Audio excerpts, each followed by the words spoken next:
Hola a todos, ¿cómo les va? Mi nombre es Juan Manuel Tampanaro, soy docente de Arti3. Me desempeño como médico especialista en diagnóstico por imágenes en el Hospital Materno Infantil y quería compartir con ustedes algunos principios básicos de radiología y sobre todo lo que es anatomía torácica, que constituye el grueso de los pedidos de la radiología torácica simple, constituye el grueso de los pedidos de métodos diagnósticos por imágenes en un servicio general. Entonces vamos a tratar de hacer una pequeña hojita de ruta como para la correcta interpretación de las estructuras anatómicas. Nadie pretende hoy por hoy que sepan patología, pero como para saber ubicarse y saber qué es lo que hay y qué posibilidades brinda este método. Entonces, vamos a empezar por lo básico. Vamos a tener que comentar qué son los rayos X. Es una forma de radiación electromagnética, es muy penetrante, de hecho, traspasa el cuerpo, ¿sí? O sea, ingresa en los tejidos y los penetra y los traspasa, daña el ADN, o sea, tiene un potencial mutágeno, y ahí tiene también lo que se llama, en cuanto al daño del ADN, efectos estocásticos. ¿Qué estamos hablando con esto? Son efectos probabilísticos. Vamos a ponerlo con un ejemplo. Vamos a suponer que nosotros decimos que a un paciente le tenemos que hacer una tomografía de abdomen, ¿sí? Sabemos que la tomografía usa rayos X, que cada vez que se hace una exploración se daña el ADN. Pero el efecto estocástico, ¿sí?, es acumulativo, o sea, la posibilidad de que haya daño con cada vez que nosotros repitamos un estudio o hagamos un estudio es acumulativo y hay una cierta posibilidad de que el daño se produzca.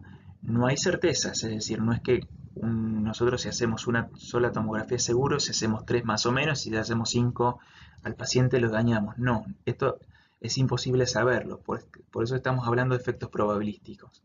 A esos efectos probabilísticos de daño mediante la radiación se les llama efectos estocásticos.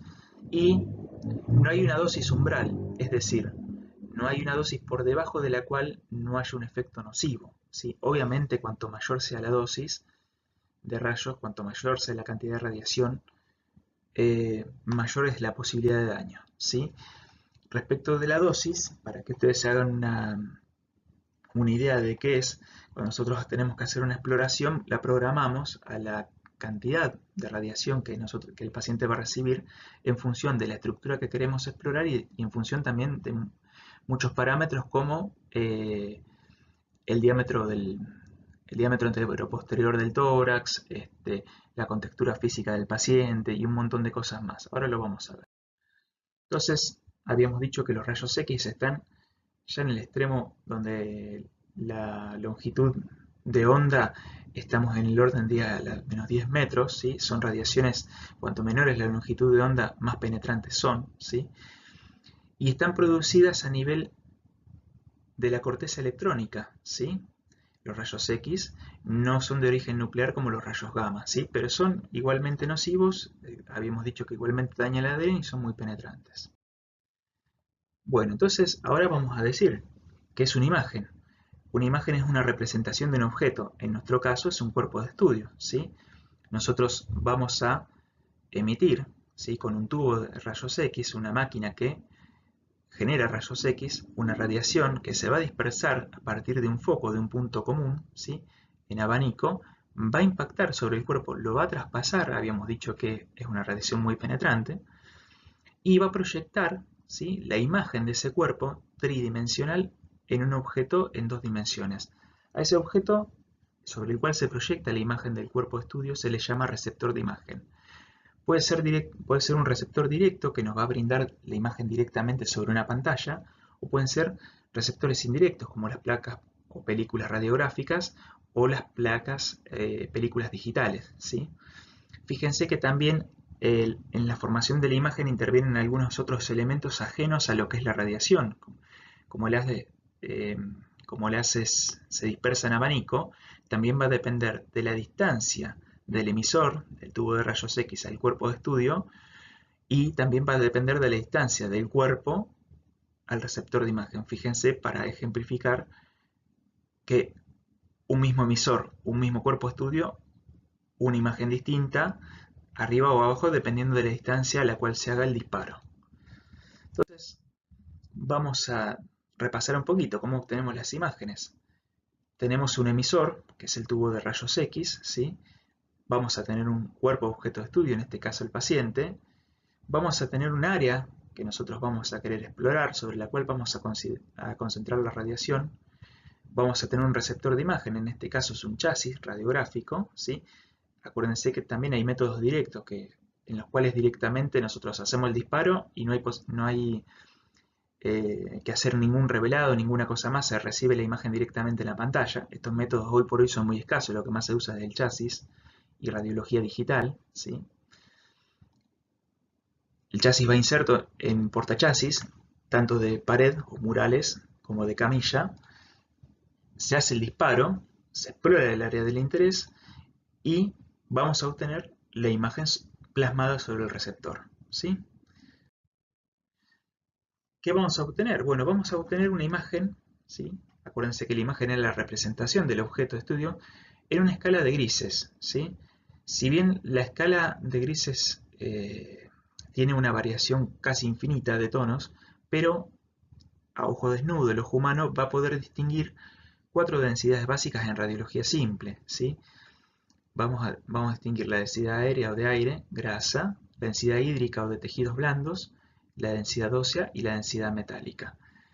Hay algunos libros que describen solamente 4 densidades, como la densidad aire, grasa, hídrica y ósea, y hay otros que describen 5, siendo la metálica más densa incluso que la ósea, ¿sí?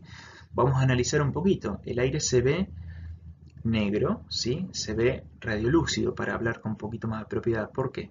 Porque el aire tiene muy poca densidad, ¿sí? Los elementos que los componen tienen un bajo número atómico, dejan pasar mucha radiación, esa radiación impacta sobre el receptor de imagen, impresionándolo y haciendo que se vea negro. La grasa ya deja pasar un poco menos de radiación, fíjense que se ve un poquito más clara. El líquido, ¿sí?, contenido en el matraz, deja pasar un poquitito menos que la grasa, ya se ve un poquito más blanco, un poquito más radiopaco, ¿sí?, para hablar con propiedad. El hueso menos, hasta que llegamos al final, que es la densidad metálica, que es lo más radiopaco de todo. Los rayos, al impactar contra la llave, al estar constituida por metal con números atómicos altos, retiene gran parte de la radiación que no llega a impresionar el chasis, y es una parte que queda blanca, que queda sin impresionar. ¿Cómo se ve una imagen en vivo? Bueno, tenemos 2 fotitos de un hemitórax, ¿sí?, derecho. Acuérdense que en radiología nosotros nos gusta complicar un poco las cosas y lo derecho es izquierdo y lo izquierdo es derecho cuando estamos mirando. Y vamos a ver en esta imagen, ¿sí?, una representación de un tórax. Fíjense que vemos el aire, vemos la grasa, ¿sí? La grasa está señalada acá, estas líneas que son un poquitito menos oscuras, menos negras, menos radiolúcidas que el aire, que son las fascias musculares. Vemos densidad hídrica, esta flecha señala el domo hepático y a través del cual se traslucen algunos de los vasos, ¿sí?, para la cara posterior de los lóbulos pulmonares, la rama inferior de la arteria pulmonar derecha, ¿sí?, densidad hídrica, y densidad cálcica o de hueso, por ejemplo, señalado acá la clavícula. Es decir, nosotros cuando miramos un tórax, básicamente tenemos un manual o un machete gigante, digamos, de las 4 densidades básicas que nosotros deberíamos reconocer en una radiología convencional. Esta imagen de la izquierda representa un estudio, ¿sí?, que es una broncografía, es el llenado con un material radiopaco de las vías aéreas. Es simplemente ilustrativa, como para que ustedes vean la distribución, ¿sí? Un repaso más, esto también se va a subir al campus, no se hagan problema, ¿sí? Rayos X que ingresan, la misma cantidad, el metal deja pasar menos, va a quedar blanca la imagen, el hueso va a dejar pasar un poquitito más, va a quedar blanca pero no tanto, el agua, los tejidos blandos, un poquito más gris, más gris oscuro, negro, ¿sí? Fíjense cómo se dice, radiopaco, cuanto más blanco, radiolúcido, cuanto más negro, ¿sí?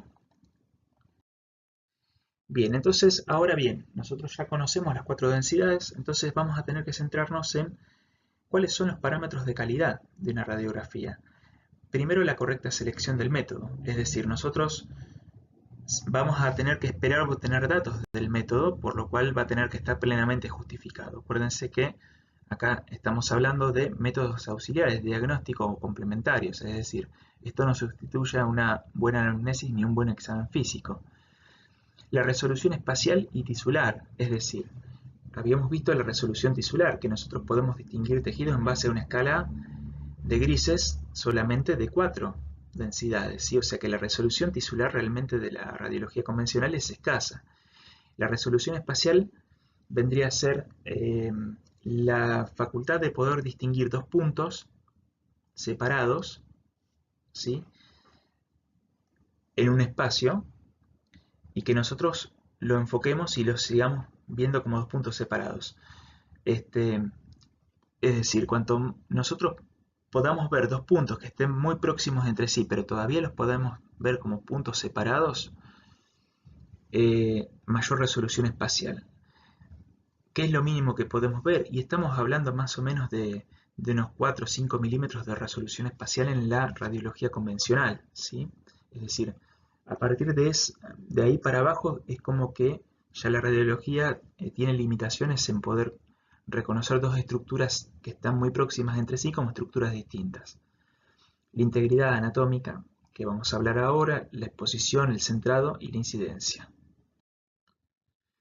Entonces, recordar, siempre que nosotros veamos una radiología simple, las 4 densidades, se tiene que hacer en dos proyecciones ortogonales, ¿sí? ¿Qué son esto? Es la proyección, una proyección a 90 grados de la otra. En tórax se usa muy comúnmente la radiología de tórax de frente o póstero anterior y el perfil, ¿sí? ¿Por qué es esto? Porque acuérdense que nosotros habíamos dicho que estamos proyectando o formando una imagen en dos dimensiones de un cuerpo que es tridimensional. Entonces hay muchas cosas que las vamos a poder resolver solamente con una proyección adicional. A veces se puede hacer comparativas, ¿sí? Placas comparativas. Supongamos que yo veo un paciente hoy, puedo compararlo, tal vez a la semana, en un mes, ¿sí? O inclusive cuando son, no hablando específicamente de tórax, pero cuando son estructuras simétricas, vamos a suponer que analizamos un codo, ¿sí? Podemos hacer una proyección comparativa con el codo sano para ver sutiles diferencias o variantes anatómicas que a lo mejor pueden simular patología. ¿Existe solamente el frente y el perfil en el tórax? No, hay muchas más incidencias, no viene al caso en este momento saberlas, ¿sí? Y bueno, y el control posterior, que era más o menos lo que hablábamos de la comparativa, ¿sí? ¿Cuáles son las incidencias básicas? Entonces de frente, ¿sí? Frente entre comillas porque en realidad es póstero anterior. El paciente tiene el pecho apoyado básicamente sobre el receptor de imagen, ¿sí? O sea, el rayo incide sobre la espalda y finalmente sale sobre el receptor de imagen. Y la RX de perfil. Acá tenemos dos imágenes, ¿sí?, de póstero anterior y de perfil, ¿sí? Y uno de los primeros puntos a evaluar que habíamos dicho es las 4 densidades. Acuérdense que deben verse en una buena proyección las 4 densidades. Vamos a buscarlas para hacer un ejercicio. Aire, se ven las líneas grasas, se ven aquí, se ve la densidad hídrica con la silueta cardíaca y se ve el calcio de los huesos, ¿sí? Una de las cuestiones que nosotros tenemos que pedir es la integridad anatómica. Y ahora venía a explicar eso, que es básicamente que no esté cortado, es decir, que nosotros incluyamos todo el tórax desde C7, o sea, de la séptima cervical, hasta estas estructuras donde termina el tórax sobre los laterales que se llaman senos costo-diafragmáticos, ¿sí? Es decir, senos costo de costilla diafragmáticos porque estos ángulos los forma en parte la costilla y en parte el diafragma, ¿sí? Ahora igual vamos a seguir charlando, no se desesperen. Fíjense, a veces cuando hablamos del par radiológico, la importancia, ¿sí? Nosotros vemos esta imagen radiopaca, ¿sí?, blanca, acá, que realmente no sabemos en el sentido anteroposterior dónde está. Cuando nosotros realizamos una proyección de perfil, vemos que está en el tejido subcutáneo de una de las mamas, ¿sí? Posiblemente sea un marcador. Vamos a hablar un poquitito de la exposición. La exposición de qué depende, depende de la dosis. No es lo mismo, ¿sí? No es lo mismo traspasar un tórax que traspasar un abdomen. El abdomen, el tórax básicamente es aire, si bien tiene vasos, pero mayormente es aire. Y el abdomen tiene vísceras macizas dentro, ¿sí? O sea, la densidad predominante en el tórax es aérea, la densidad predominante en el abdomen es hídrica. Entonces nosotros vamos a precisar más potencia, más rayo, para traspasar estructuras más densas o estructuras que tienen un espesor mayor, ¿sí? De eso habla la dosis. Pero en tórax también, ¿sí? Nosotros precisamos una dosis correcta. Fíjense, por ejemplo, esta es una placa normal, la de la izquierda, ¿sí? Como sabemos que está bien la dosis, cuando nosotros podemos distinguir las 4 densidades, tenemos que distinguir la columna vertebral a través de la silueta cardíaca, ¿sí? Tenemos que distinguir el luminograma traqueal, ¿sí? Que es esta silueta negra que se ve y que llega acá, ¿sí? Que aproximadamente hasta la carina, que es la bifurcación traqueal. Fíjense que acá nosotros, si bien lo vemos, pero esta placa está un poquito más blanca en su totalidad. Fíjense que el aire no se ve oscuro, sino que se ve gris, ¿sí? Vamos a ir viendo un poquitito la integridad anatómica, es lo que decíamos, ¿sí? Esto es una placa de tórax posterior anterior, en la cual nosotros tenemos la columna que se trasluce a través del corazón, vemos los vasos, la vasculatura pulmonar, vemos el aire en la tráquea, eso se le llama luminograma traqueal, vemos la bifurcación bronquial, fíjense esto negro que se ve aquí, ¿sí? Las escápulas quedan fuera de los campos pulmonares, queda incluido, ¿sí? Desde C7 hasta aquí, los senos costofrénicos, derecho e izquierdo, ¿sí? Bien, las incidencias, no importa, esto es más que nada a modo ilustrativo. La exposición, ¿sí? Ver las 4 densidades, ver la columna y ver los vasos, ¿sí? A través de la silueta cardíaca, hasta un poquitito lo habíamos charlado, ¿sí? Fíjense en esta que lindo se ve el luminograma traqueal, ¿sí? Fíjense que se ve la tráquea, bronquio fuente derecho. Acuérdense que el bronquio fuente derecho está más alineado con el eje de la tráquea, es más ancho y más corto. Por lo tanto, la mayoría de los cuerpos extraños vienen a parar al mismo, ¿sí? Fíjense el bronquio fuente izquierdo con su bifurcación. Fíjense qué pasa cuando una placa está sobreexpuesta, ¿sí? Se ve todo negro, no se ve absolutamente la vasculatura pulmonar. Fíjense cuando está infraexpuesta, con menos rayos de lo normal. Fíjense que el aire en vez de negro se ve gris y no se trasluce la columna, ¿sí?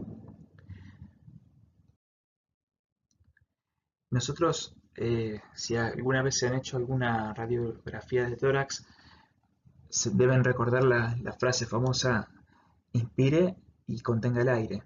Bueno, justamente se llama inspiración a eso, ¿sí? de la radiografía.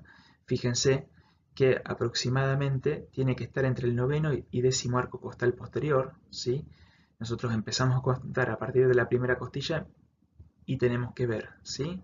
Contar arcos posteriores. Los arcos posteriores son los más horizontales. Acuérdense que la incidencia siempre es posterior anterior. Dan la vuelta y se hacen más verticalizados cuando van hacia adelante, ¿sí? Entonces, si nosotros contamos los arcos más horizontales, estamos contando los arcos costales más posteriores, ¿sí? Contamos, tiene que ser aproximadamente en una placa de un paciente que realizó una buena inspiración, en un noveno 10º arco costal posterior. Esto es posible, no, porque muchas veces a los chicos es complicado decirles que inspiren hondo, a los pacientes que están hospitalizados, entonces en alguna unidad de cuidados críticos. Entonces en esos pacientes lo que nosotros hacemos es directamente tener una tolerancia de -1, -2 espacios intercostales. Fíjense, la expiración, ¿sí? Se realiza en este hemitórax, pero no en este, ¿sí? Muchas veces para ver cuerpos extraños, ¿sí? Se realiza una placa en expiración, ¿sí? Que se toma de manera que al paciente se le hace sacar todo el aire y se ve realmente que haya disminución del volumen pulmonar, cosa que no pasó en este hemitórax, ¿sí? Eso sería también una incidencia adicional, no tiene mucha inspiración, pero no tiene mucha importancia por ahora, pero acuérdense que la inspiración trata de contar arcos costales posteriores y tiene que estar entre el noveno y el 10º arco costal. Fíjense qué pasa cuando el paciente toma poco aire, ¿sí? Las costillas se ven muy próximas, se ve muy blanco, se ve muy radiopaco porque no está expandido con aire el hemitórax. Acá se ve que en la placa de la derecha pudo tomar un poquitito más de aire y se ve un poquitito más radiolúcido como debería verse el hemitórax. De cualquier manera, si ustedes se dan cuenta y se ponen a mirar, ¿se ve el aire en la tráquea? No, no se ve. ¿Se ve la columna translúcida? No, no se ve. Muchas veces se hace la radiología que se puede y no la que se debería, pero bueno, fíjense cómo cambia igual, aún así, con una buena inspiración. El centrado, nosotros tenemos que ver que el paciente no esté rotado sobre el chasis, es decir, cuando apoya el pecho, que lo apoye de manera homogénea. Vamos a ver los extremos mediales de las clavículas y vamos a trazar una línea media que va a pasar por las apófisis espinosas, ¿sí? Entonces vamos a ver que aproximadamente los extremos mediales de las clavículas estén equidistantes a esa línea, ¿sí?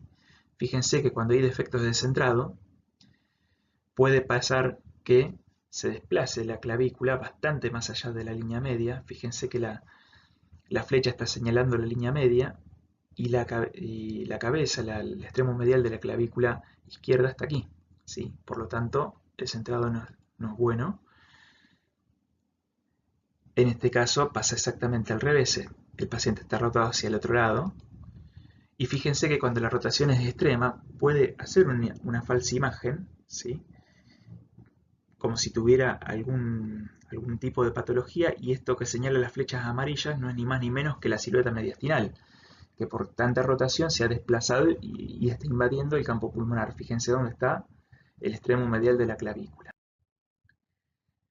A veces el paciente se mueve durante la toma, ¿sí? Acuérdense que el disparo no es instantáneo, sino que toma unos 40 milisegundos aproximadamente, pero fíjense que el borde de las costillas está movido, ¿sí? Fíjense que parece que tuviera un doble borde, ¿sí?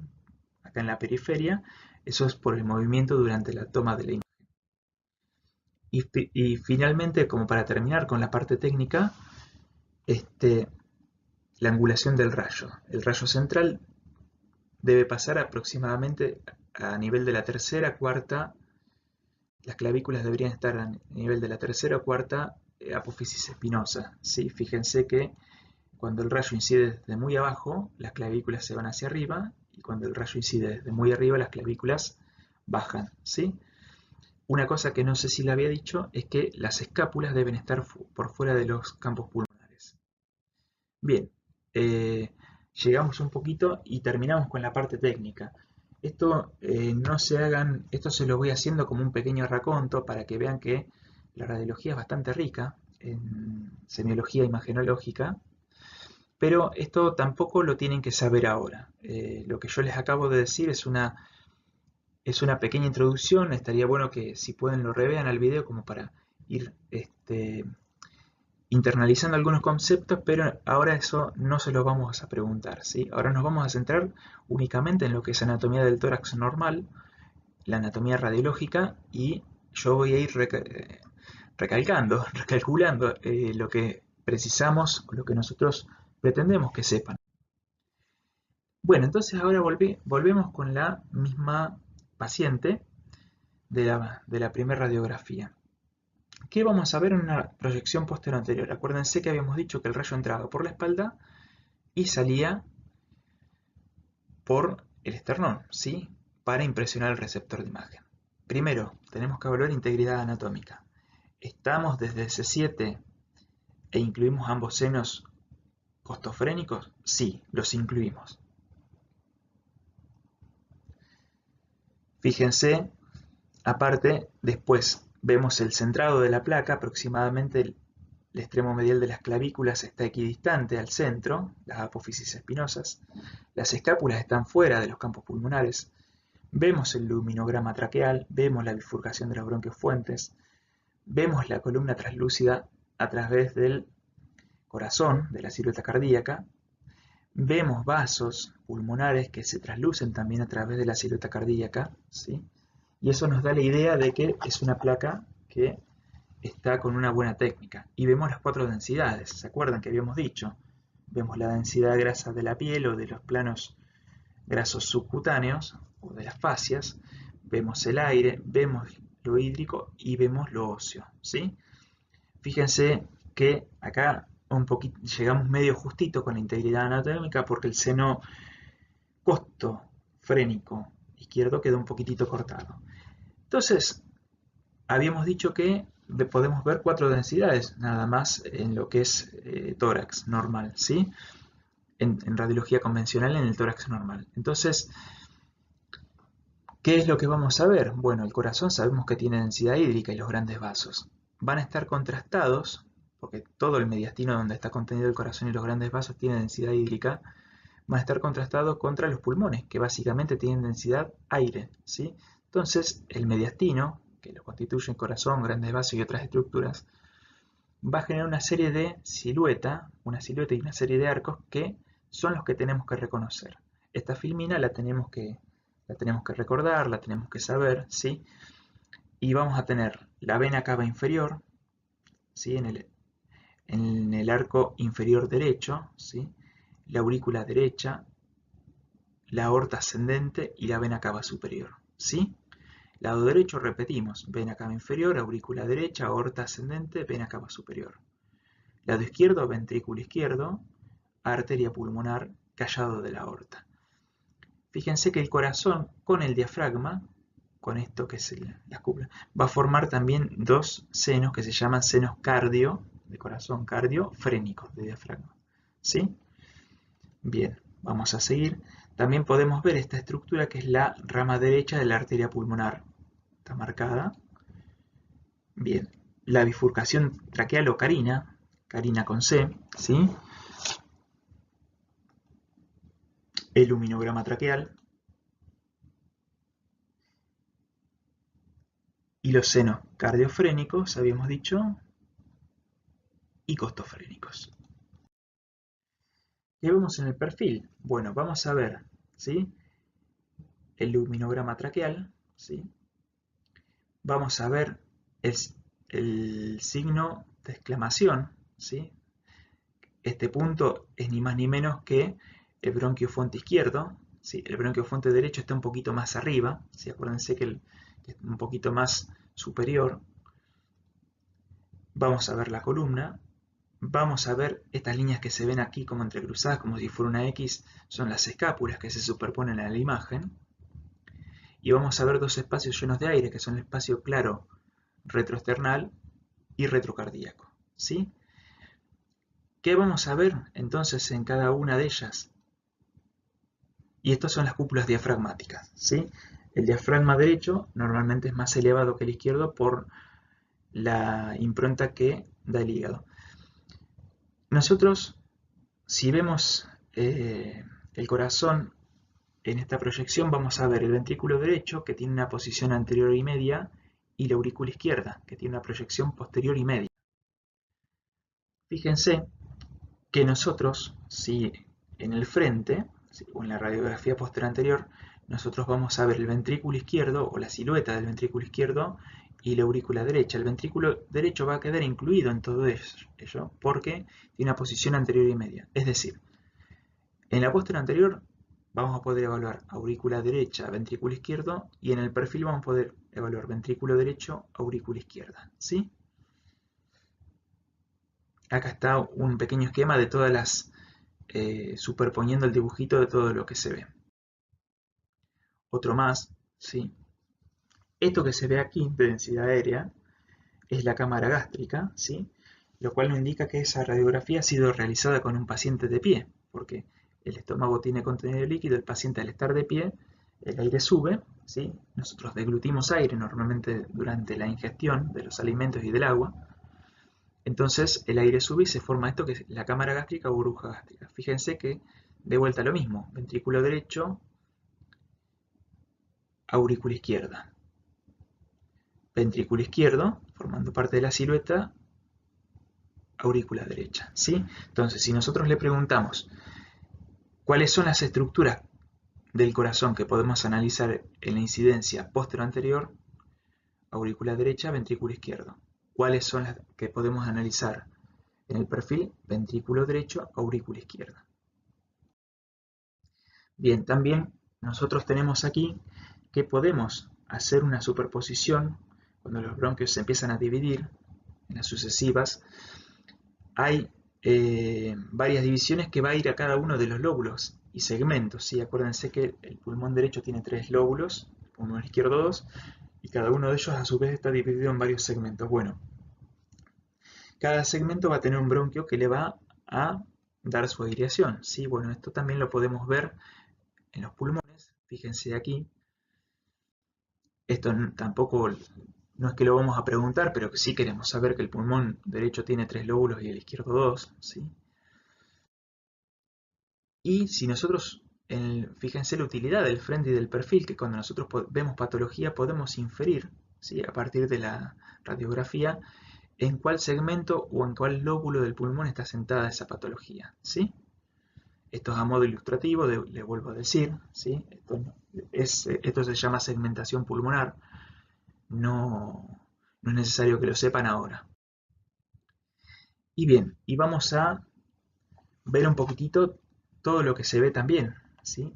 De la jaula torácica. Fíjense que se ven las costillas. Acuérdense que habíamos dicho que los arcos más horizontales son posteriores siempre, ¿sí?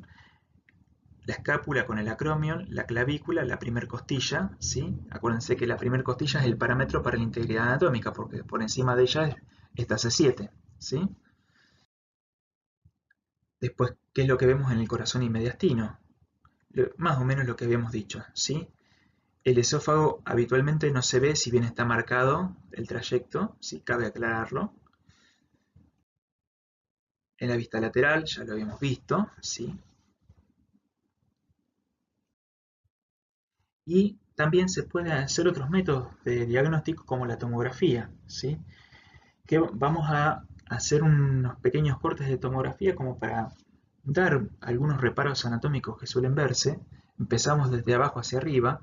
Acuérdense que la tomografía es como si estuviésemos mirándolos de los pies. O sea, nuestra izquierda, lo que se ve a la izquierda de la imagen, es la derecha del paciente. Fíjense el hígado, ¿sí? Cámara gástrica.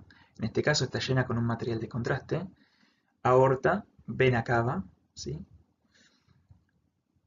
No se vuelvan locos porque esto no lo tienen que saber, ¿sí?